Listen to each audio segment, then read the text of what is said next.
Hey guys, it's me again, Kathy here, Ilocana Ilongga Bisaya Gal. Welcome back to my channel, and for today's video, um, this may be a little bit weird for some other people, but I am making this vlog not only to search for something or for someone, but at the same time, gusto ko ring i-document yung mga series of events na nangyayari or nangyari sa buhay ko regarding dreams, visions, yung mga, ano bang tawag yan? Yung bigla na lang may pumapasok sa isip mo, tapos hindi mo maintindihan kung bakit mo yun naiisip, and then yun pala is there's something going on in real life na hindi mo alam, and I think somebody or something is using you as an instrument to send a message, something like that. So yeah, I know it's weird, and kaya po ako gumawa ng random question vlog na have you ever had a dream that somehow came true? Kung nakita niyo po yon, marami pong nag-comments na nag-share na yes, sometimes meron silang mga panaginip na nagkakatotoo, or meron silang panaginip na nagkatotoo man pero hindi 100% na yun talaga ang nangyari. And then meron ding iba na sinasabi so far wala pa naman silang napapanaginipan na nangyari. So sa video na ito, I don't know if it's gonna be interesting or weird or creepy kung depende na sa pag-take ng viewers ko, but I want to share with you yung mga experiences ko regarding that. So, a lot of people, kapag nakikita nila ako or nakakausap nila ako, kapag yung vibe nila or yung energy nila, parang nakaka-pick up sila ng energy, yung parang ganon, they would always tell me na my soul is really close to the ground or to the earth, kaya napipick up ko yung mga energy daw sa paligid ko. And nagmamanifest yon through my dreams or through yung visions, yung mga ganun daw. So, of course, me being a normal person, kumbaga nakikinig ako, but I'm not really believing on any of those until nag-start na siyang mangyari at nag-start na siyang mag-manifest na nga in real life. So, I have a list here of the things that happened within the past few years, and even until kahapon, or yeah, even until kagabi na panaginip ko, and then may nangyari talaga. So, yung first one na experience ko, i-share ko sa inyo, is yung nakaamoy ako ng bulaklak ng, parang namamatay na bulaklak. 2 beses yon. That was during my high school days. Saksi dito si Bakay, which is my childhood friend, kasi nandun siya nung gabi na naaamoy ko yon. Actually, during that time, nag-i-impake ako kasi the next day, mag-attend ako sa school ng Pathfinder. Kasi Seventh-day Adventist yung school na pinasukan ko nung high school. And I didn't call it the Girl Scout, kundi Pathfinder. Pathfinder, yun yung tawag nila. So, nag-i-impake ako, kasama ko si Bakay doon sa kwarto ko. And then, all of a sudden, may naamoy ako na yung parang namamatay na, yung patay na bulaklak or bulaklak ng patay or however you call it. So, tinanong ko siya, sabi ko, naamoy mo ba yun? Na parang bulaklak na namamatay. So, sabi niya, wala, hindi naman. So, talagang sobrang strong nung amoy niya na sa isip ko during that time, imposible naman na hindi mo maamoy to. Kasi sobrang strong nung amoy ng bulaklak. So sabi niya, wala ko na naamoy talaga. So sinundan ko yung amoy hanggang sa bumaba ako, tinanong ko yung papa ko. Sabi ko, pa, naamoy niyo ba yan? Itong parang bulaklak? Sabi niya, hindi. Yung mga kapatid ko rin, hindi nila naamoy. So ako lang yung nakaamoy nung gabi na yon. So sabi ko, okay, well, it's weird, pero sige lang, tuloy pa rin sa pag-impake, mga ganun. Kinaumagahan, naalala ko dahil sobrang excited ako sa pag-Pathfinder. Alas 5:30 pa lang yata noon, gising na ako. Tapos pagbaba ko, nandun yung papa ko sa sala. Lumapit siya sa akin, kinausap niya ako, sabi niya, si uncle ganito, ganyan, yung sa kapitbahay daw namin. Sa kabilang street naman, sabi niya, namatay either that night or madaling araw. Basta namatay siya within that time frame. So, sinabi ko sa papa ko, baka yun yung naamoy ko kagabi na bulaklak. So, obviously, wala namang naniniwala doon, wala namang maniniwala din sa akin, so in-ignore ko yon. Second time na nakaamoy ako ng eksaktong amoy na yon is nung New Year's Eve.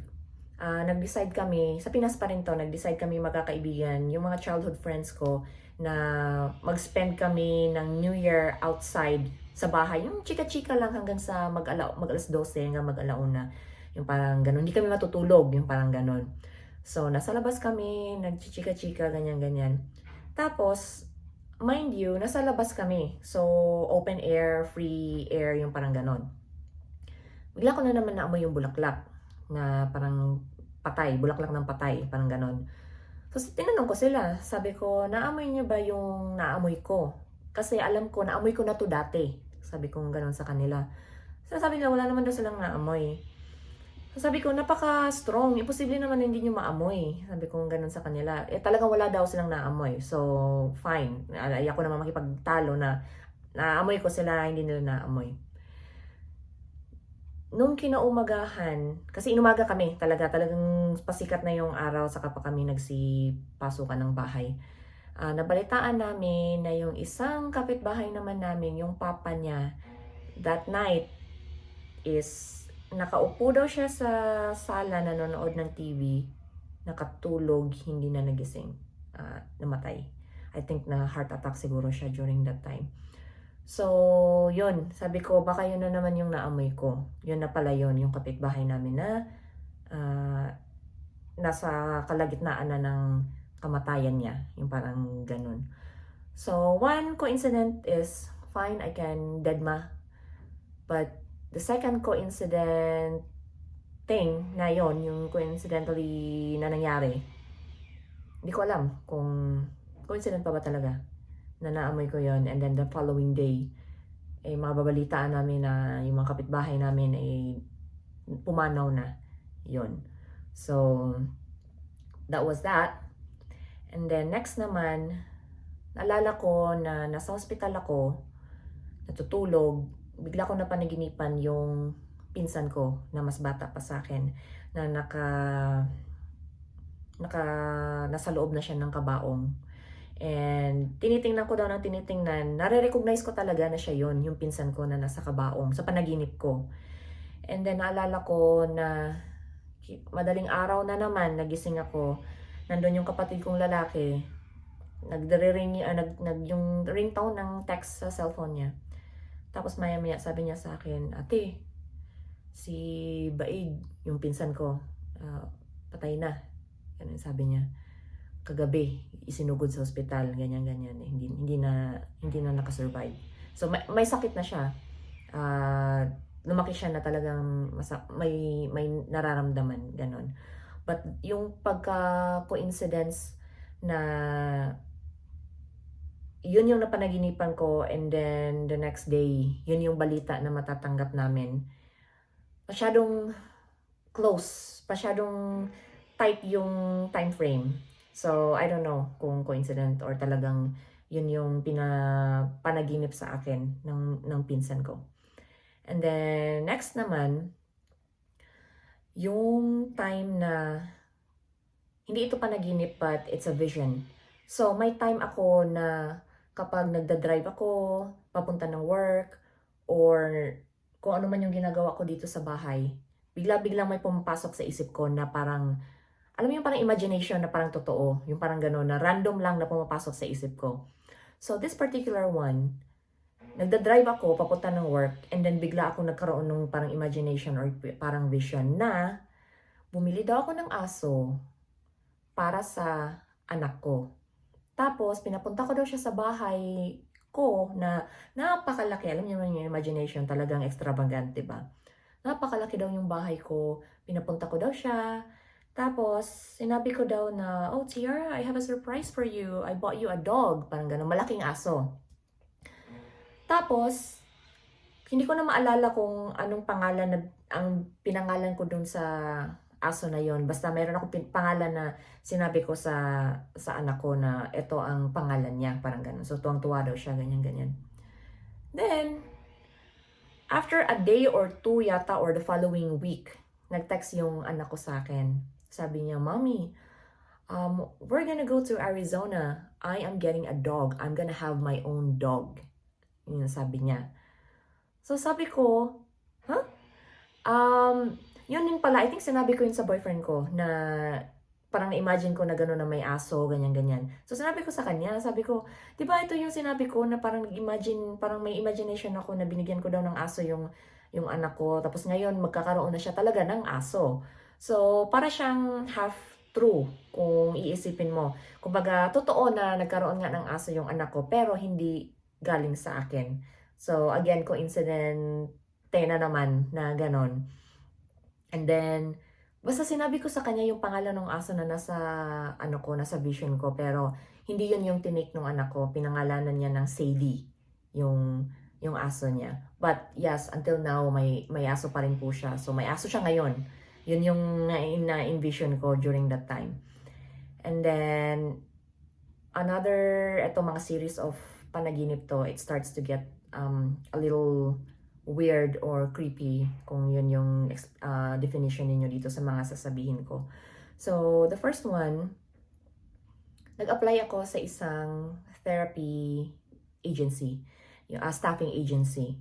And then, during that time, syempre, bagong salta pa lang ako, bagong pasok ako, bagong staff ako. Hindi ko naman pa alam yung mga istorya ng may-ari, nung co-worker ko na si Yvonne. And Yvonne, if you're watching this one, I know na you're gonna back me up on this one kasi sinabi ko to sa iyo at sinabi ko to kay Ma'am Ana, itong kwento na to.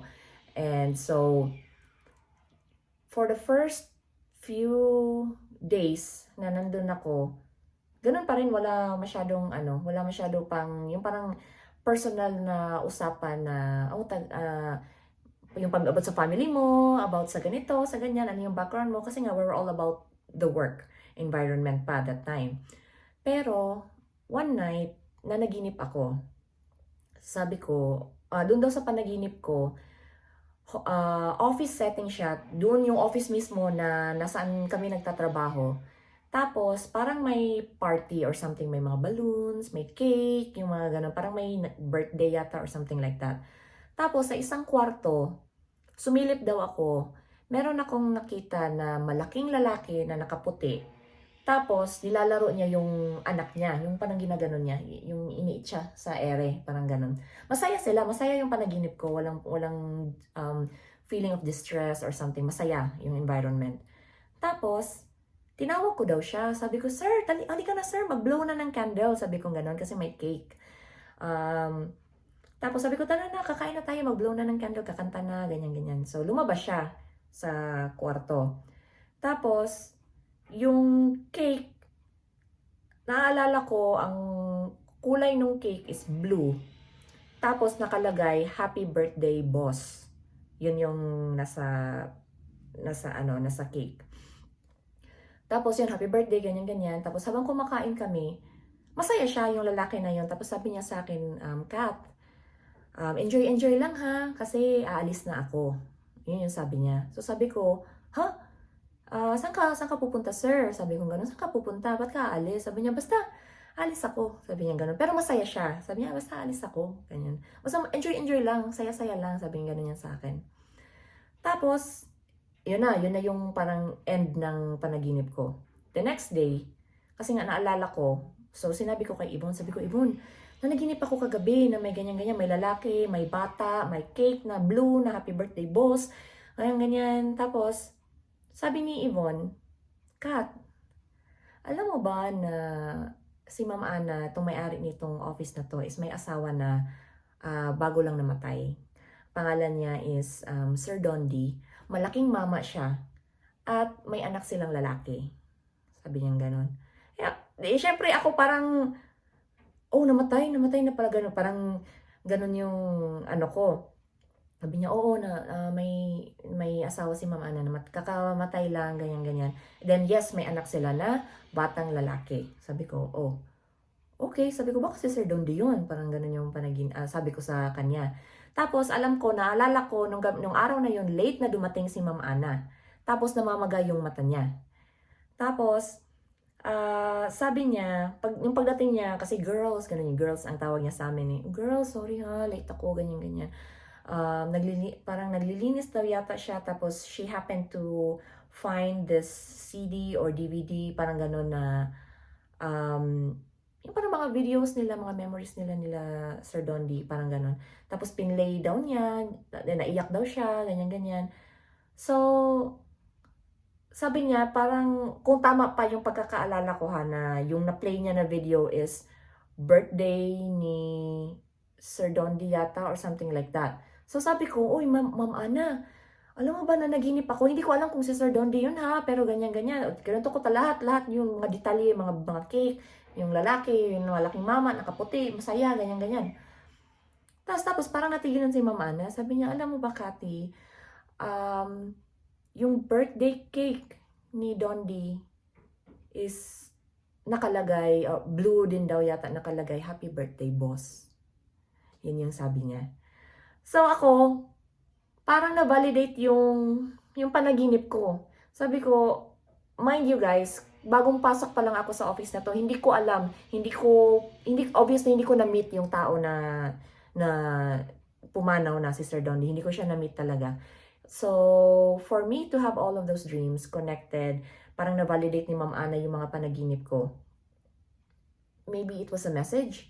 So, sabi ko, basta Ma'am Ana, ang last na sinabi niya sa akin sa panaginip na yun is, enjoy lang dahil aalis na ako. Yan yung sabi niya, aalis na daw siya. Pero masaya siya. So, si Yvonne, parang binakapan niya ako, sabi niya na, baka yun na yung mensahe ni Sir Don, di Ma'am Ana, na, kumbaga, it's time to let go. Yung parang gano'n na, okay na siya kung saan siya ngayon at kung saan siya pupunta. So, parang yun na yung confirmation na, wag ka nang mag-alala or yung parang ganon kasi nga, he's okay wherever he is right now. So, yun na yung confirmation na it's time to let go. Yun. So, I don't know, it's weird, pero naalala ko pa rin until now. Next naman, panaginip, second panaginip.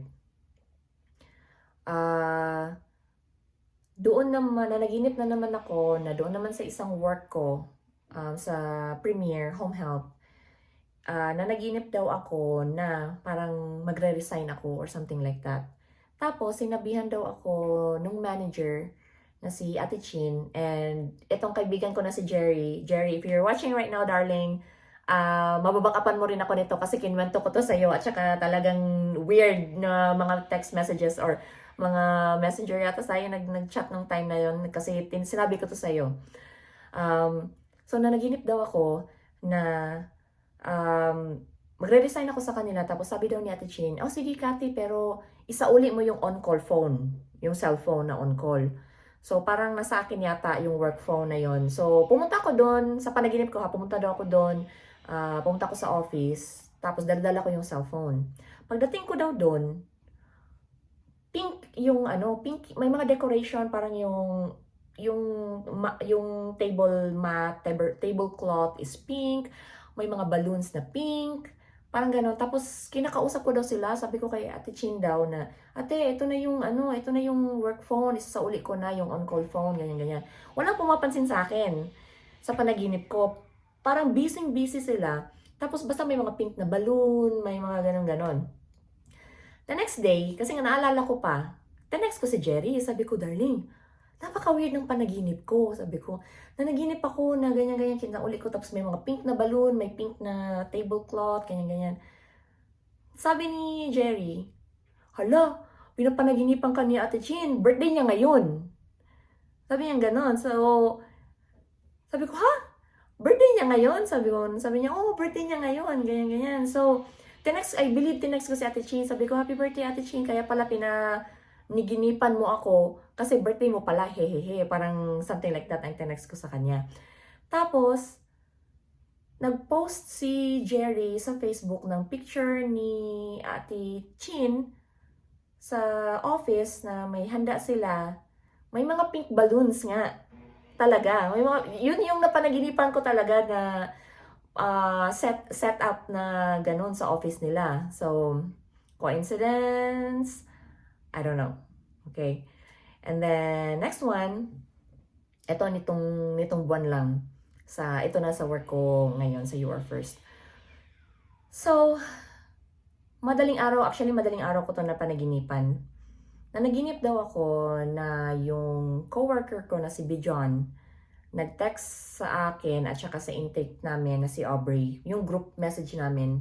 Sabi niya daw, hey guys, check out your bank account. The money has been deposited. Parang ganun. May na-deposito daw na pera, na direct deposit. Parang ganun. So, naano daw ako na, may inaabangan ba tayong pera? Parang ganun yung sinabi ko. So, pag check ko daw sa cellphone, nag-login ako doon sa bank account ko, meron nang pumasok na pera, na direct deposit, na 1,000, either 248 or 1,480 something. Basta $1,000 and more. So, ganun. Tapos, pagkagising ko, of course, sinabi ko sa boyfriend ko, sabi ko, babe, nanaginip ako, ganyan, may pera daw na pumasok, something like that. So, syempre, parang tawanan lang, baka loto yan, ganyan. So, ganon. Pagdating ko sa opisina, kakarating ko pa lang, hindi pa ako nakaupo, nakakalapag ko lang ng bag ko at saka cellphone ko, nandun na si Bijon at saka si Aubrey. Sinabi ko sa kanila, sabi ko, hey guys, I had the weirdest dream this morning, sabi ko ganon. Bijon texted me and was saying something about money, direct deposit, something like that went to our bank account, and then I looked and then there was money, ganyan. So, pagtingin ko sa kanila, para silang, alam mo yung parang nakakita ng multo na parang ganun silang dalawa sa akin. So, ako naman parang napatanga na, what happened? Sabi ko ganon. Tapos biglang umano si Bijon na, oh my God, parang gumanon siya. Tapos pati si Aubrey din parang napasandal sa upuan niya. So sabi ko, what's going on? Sabi ko ganon. Sabi niya, Kathy, before you came here, Bijon just told me na may pumasok na pera sa account ng opisina na, I think, parang sa claim yata, parang ganun sa billing, ganyan, na talagang tinatrabaho niya. Nung araw lang na yon, kinaumagahan, madaling araw or something like that, pumasok daw sa bank account ng opisina, direct deposit. 1,000 something, sabi niya, na pumasok. Nung madaling araw na yon, na pag-check niya, nandun na, direct deposit. At yun, sinasabi niya kay Aubrey, at sasabihin niya sana sa akin, pero naunahan ko sila na nanaginip ako na merong perang na-deposito, direct deposit sa isang bank account. So, again, coincidence? Maybe? Ewan ko, basta that was the weirdest thing. And simula nung araw na yon, parang na-validate at saka na-verify ko with them na there is something going on with me, na may napapanaginipan ako, may na-vision out ako na nangyayari, parang ganon. So, I started feeling confident telling them, lalo na pag nananaginip ako at naaalala ko yung panaginip ko, the next day, talagang sinasabi ko sa kanila, kinikwento ko sa kanila. And lately, this week lang, sunod-sunod talaga na nananaginip ako ng mga patay-patay. And hindi ako nanonood ng TV. Ayoko manood ng news, lalo na pag mga patay-patay, kasi yung energy na yon parang nagsisip in sa utak ko, hindi ako makatulog, parang pati ako affected, yung parang ganun. Kaya as much as possible, doon ako sa entertainment side. Ito, pag-vlog, panonood ng mga something entertaining, makeup, luto, travel, yun ang inaano ko ngayon, kasi nga madali akong maapektuhan ng mga negative vibes tulad yung mga ganyan, politics, or kung ano pa yung mga nangyayari ngayon dito sa Amerika at sa buong mundo. So, nung Lunes, nanaginip ako na merong matandang babae na pinatay sa bahay. Yun, hindi ko makita kung ano yun, pero under investigation daw. Parang kasali ako sa pag-imbestiga. Yun, may mga pulis, may nagtatanong sila sa mga tao doon sa bahay regarding doon sa matandang babae na pinatay. Tapos yung bahay daw is wood na older version na bahay. Tapos meron pa ngang nakikita ko na parang chimney, parang may piano pa sa loob ng bahay, parang ganun. Tapos, biglang nag-change yung, alam niyo naman yung panaginip, di ba? Patalon-talon sa mga senaryo. Biglang nag-change yung senaryo na uwi na naglalaba daw ako ng blue na tuwalya. Tapos meron ding white na towel. Pero yung hinahawakan ko na ginaganong-ganong ko is blue na towel. So, yun, sinabi ko kay Aubrey, sinabi ko kay Bijon pagdating ko sa opisina. So, sabi ko, so kung sino man yung namatay, sabi ko ganon, sana naman nag-send pa siya na, parang nagjo-joke-joke ako na I was taking it lightly. Kasi I wasn't thinking na it's gonna pertain to something dito talaga sa realidad. Sabi ko, sino man yun, sana man lang, nag-ano pa siya ng ibang clue or ganyan-ganyan, or nagbigay man lang siya ng numero para sa loto. Yung mga ganun na mga joke-joke. And then, the next day, nanaginip ako ng bata na nasa kabaong.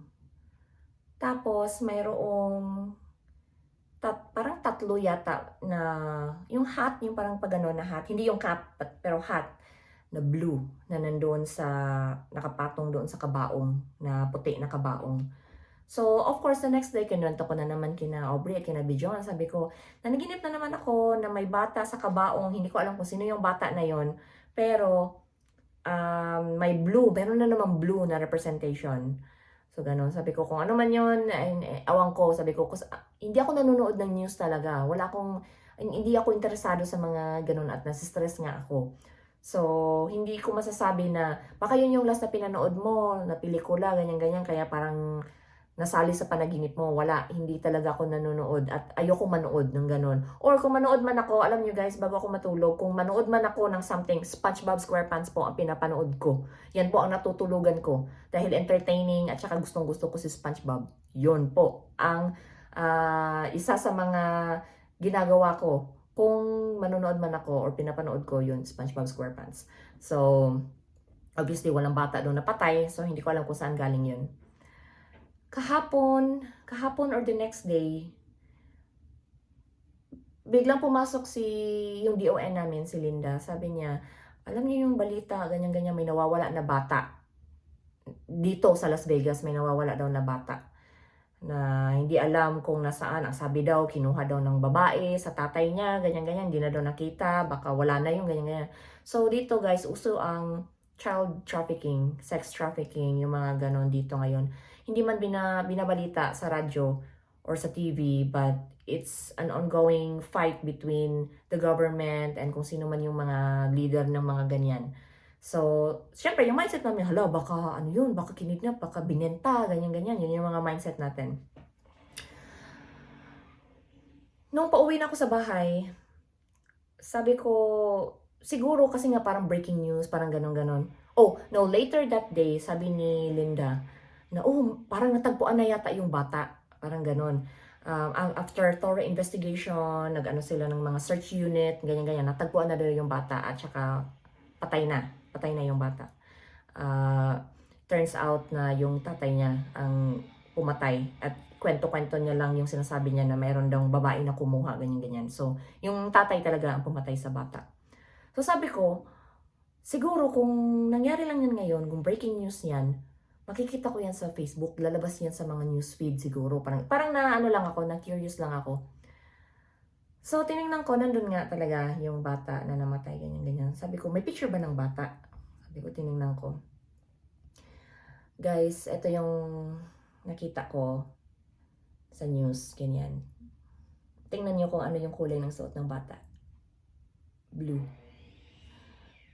So, hindi ko alam kung yan yung representation ng blue doon sa panaginip ko o kung yung bata ba na yon ang nandun sa panaginip ko. But napaka-coincident na napanaginipan ko yon, tapos yun yung nangyari. Yun yung naging breaking news, yung bata na namatay. And yun, so weird. And then, sabi ko, okay, kung ito siguro yung confirmation na yun nga yung panaginip ko, sino yung namatay na babae? Sino yung pinatay na babae? Sabi ko gano'n. Yung una kong pang panaginip. So sabi ko, Google ko nga kung may mahanap ako. Sabi ko gano'n. So, nag-google ako na, old woman killed, parang ganun, old woman died, parang ganun yung search, ko sa search engine ko. And I found this. So, nung May 5th, merong matandang babae na binaril yata, pinatay sa mismong bahay niya. It's an older house.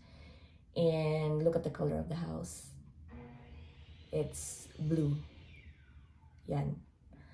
So, hindi ko alam kung yun or I'm probably just validating my own or justifying my own dream or something. I don't know. Pero gusto ko lang i-share sa inyo. And the last one was last night. Ito yung pinaka-latest talaga. Hindi ko ito makakalimutan kasi nga napanaginipan ko lang kagabi. Nanaginip daw ako na parang nagmamadali ako. Kailangan kong mag-dig. Kailangan kong mangolekta ng mga buto ng mga bata. Sabi kong ganon. Nakakolekta daw ako ng yung parang mga buto-buto na talaga na parang hindi mo na maano na buto. Tapos, merong babae tsaka lalaki, sinabihan ko daw na, alam ko na nangyari na to sa panaginip ko. Sinabi ko daw sa kanila, 3 beses na tong nangyari. Kaya sa susunod na, sabihin ko na naman to sa inyo, at least ngayon, maaalala nyo na naulit na siya at sinabi ko na to sa inyo. Parang something like that. And sabi ko, kailangan kong kolektahin tong mga buto na ito ng mga bata. Kailangan ko tong dalhin doon sa parang simbahan or parang temple or something like that. Kailangan ko tong i-assemble bago ako abutan nung para siyang entity na itim na malaking, hindi ko alam kung mama, basta it's a very black entity, tapos may smoke pa siya, yung parang ganun, parang si kamatayan yata or something like that. Sabi ko, kailangan ko tong madala doon sa temple, ma-assemble ko sa harap ng altar bago ako maabutan nung itim na yon, sabi kong ganun. So, habulan yung panaginip kong na yon, medyo intense. Tapos meron pang lalaki na may, alam mo yung kutsilyo na parang ganun, yung pang sa palay, yung parang ganun, may dalawa siya, tapos ginagumaganon-ganon pa siya, then doon ako dadaan, matachap-chap ako, so doon ako dumaan sa kabila, parang, alam niyo yung laro na Maze Runner? Parang ganun yung panaginip ko, natakbo ako ng takbo, bit ko naman yung mga buto ng mga bata, yung parang ganun. Hanggang sa nakarating ako doon sa templo or simbahan, parang something like that. Meron daw blue doon sa harap, pero very, very old. Tapos, parang sinabi ko daw doon, basta may mga kasama ako, nasabi ko, isara nyo yung pinto para, kumbaga, pag dumating yung itim na something, parang mahirapan pa siyang pumasok para magkaroon ako ng time, na enough time na ma-assemble ko yung mga buto na yon. So, nakatalikod na ako, inayos ko na, tapos meron pa yung parang dark blue scroll, yung alam mo yung parang basta old scroll na blue, parang gano'n na kinumbine ko doon sa blue na nasa altar, parang something like that. Tapos doon ko hiniga yung mga buto. Kaso, hindi pa ako natapos. Paglingon ko, nandun na yung itim. Kung ano man yun, nandun na siya. Hindi pala nila sinara. Kung sino man yung sinabihan ko na please, isara niyo yung pinto para magkaroon ako ng enough time na i-assemble tong mga buto. Hindi nila sinara. So paglingon ko, kaharap ko na yung itim na entity. Tumakbo na ako kasi nga ako yung parang mamamatay ako, parang ganun pag nahawakan niya ako or something like that. So lumabas ako, tumakbo ako na hindi ko man lang natapos na i-assemble yung mga buto ng bata. So, yun. Syempre, ako naman, sabi ko sa inyo, punta ko sa office, kwento ko na naman, kina Bijon at kay Aubrey, sila lang naman yung audience ko sa mga panaginip ko, sila yung tagapakinig ko, taga-interpret. Nung sinasabi ko yun, ganyan, may blue, ganyan, may mga buto ng mga bata, ganyan-ganyan na kinukolekta ko. So, sabi ni Aubrey, sandali, Cathy, sabi niya ganun. May i-google ako, sabi niya.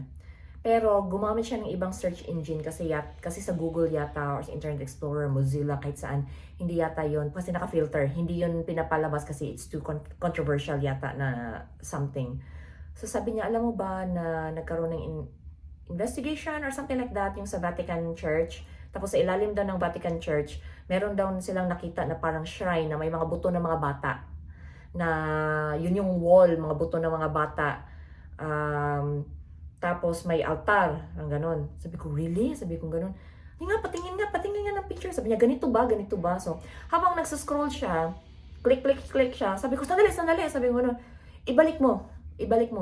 So, nung pagbalik niya, eto yung nakita ko. Sabi ko, di ba sabi ko sa'yo may blue sa harap ng altar? Sabi niya, yeah. Sabi ko, tingnan, at ano yan? Sabi ko, ganun. Di ba yan blue? Sabi ko, ganun. Sabi niya, oh my God, yan ba? Yan ang sabi ko, yeah. Ganyan, na nasa parang templo, parang ganun. Na may blue sa harap, na may mga buto-buto na i-assemble ko, ganyan. So, yun, another weird thing. So, kung sino man dito sa viewers ko, kung napanood niyo or natapos niyo itong video na ito, kung meron kayong insight about all of this, kasi ako, I'm already starting to feel weird about all of this, and some people call it a blessing dahil nakikita nila na well, ako hindi ko na foresee. Kasi habang nananaginip ako, nangyayari siya. Yung parang ganon. Hindi yung parang napipredict ko na, sa susunod na araw or next week, ganito ang mangyari. Hindi ganon. Ako ongoing. Habang nananaginip ako, actual siyang nangyayari siguro sa totoong buhay or something like that. Or dumaan na. Yung parang ganon. So, some people call it a blessing. Ako, I'm calling it more of a curse. Siguro, kung talagang usapang spiritual tayo. Parang ganon. Ayoko nito. Hindi ako masaya na meron akong ganitong vision, energy, vibe, or taga-send ng message. I don't know. But, yeah, this is one of the weird things that I have since maliit pa ako hanggang ngayon. I guess nowadays it's starting to be siguro stronger, kung yun yung term. Kasi parang lately, sunod-sunod na halos gabi-gabi na may mga ganun ako. Tapos kinaumagahan pag kinikwento ko, there's always an event na similar to doon sa panaginip ko or ongoing na nangyayari. So, yun. I know this is a very long vlog, but I'm just hoping na you're with me on this one. And kung sino man yung marunong sa ganito, marunong mag-interpret kung bakit ako nagkaganito, bakit ako nagkakaroon ng mga ganitong vivid dreams, mga visions, please comment down below. Siguro we can talk about it or something. You can share your experience as well. And yeah, anything na i-comment ninyo na makakatulong sa akin, I would really appreciate it a lot. And I do hope na, hindi ko sasabihin na nag-enjoy kayo sa video na I hope nag-enjoy kayo, kasi hindi ito something na entertaining. Puro usap-usap lang, but it's more of my experiences and kung ano yung mga nangyayari. And yun, so guys, let me know. Please comment down below. Pero ito sasabihin ko sa inyo, please don't forget to like and subscribe to my channel. Again, this has been Cathy, your Ilocana, Ilongga, Bisaya gal, always saying, don't let anyone turn you away from your purpose and always live life for what it's worth. Andito lang ako, handa ako makinig sa mga insights din ninyo regarding any type of thing na gusto ninyong pag-usapan. So, yun po, maraming salamat sa panonood. I'll see you again on my next vlog. Bye!